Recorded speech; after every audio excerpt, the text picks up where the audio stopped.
let's do a few derivatives with the inverse trig functions. And just for reference, I wrote down the three main ones: the inverse sine, the inverse secant, and the inverse tangent.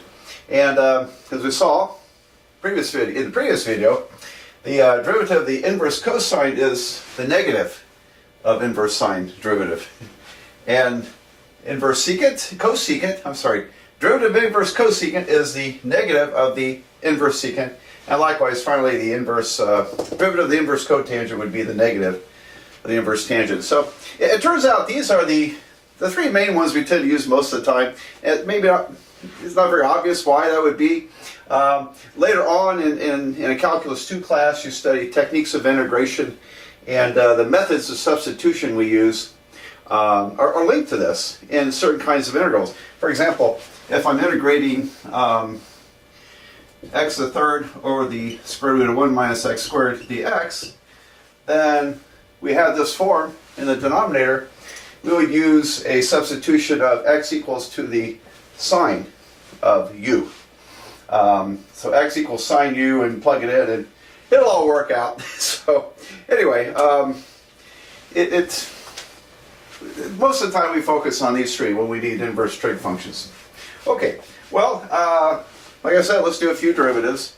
So I'll make up some here. How about the derivative of the inverse sine of x squared? Okay, well, I have this template here. The derivative is 1 over square root 1 minus x squared. Well, it's really going to be 1 over the square root of 1 minus x squared squared times the derivative of x squared. So we have, we're replacing here, we replace x with x squared, then x squared gets replaced by x squared squared, which is x to the fourth. But we also have the chain rule, the derivative of x squared. And so this ends up being 2x on top, and down below I've got the square root of 1 minus x to the fourth. There you go. Okay, well, let me erase the board. We'll do a couple more. Here's the derivative of the inverse tangent of 2x minus 3. Okay, so again, we're replacing, I just saw this little error here. I forgot to put my x. Okay, you have to have an input to a function, so you just can't leave that blank. All right, so I'm replacing x here with 2x minus 3, which means 2x minus 3 quantity squared goes there. So we end up with 1 over 1 plus parentheses 2x minus 3 squared, and then times, there's a chain rule, times the derivative of 2x minus 3. And so we end up with a 2 here. Down below I've got this mess. And I would say, probably in many instances, you wouldn't want to multiply this out. There may be a reason for it in a different part of a problem involving this. But I like to, unless I can combine fractions easily, I tend to leave things factored as long as I can. So there we go. I suppose we ought to do another one. So I thought I'd mix it up here. I'll use the cosecant. It's not on my list over there, but you can always look this up. And but the derivative of the cosecant is going to be to the minus of the derivative of the inverse secant. And by the way, don't get into a habit of thinking, well, that just means that the cosecant is the negative of the secant. No, only with derivatives. I'm sorry, the inverse cosecant is not the negative of the inverse secant. Okay. Now it works that way with derivatives, but not with the functions themselves.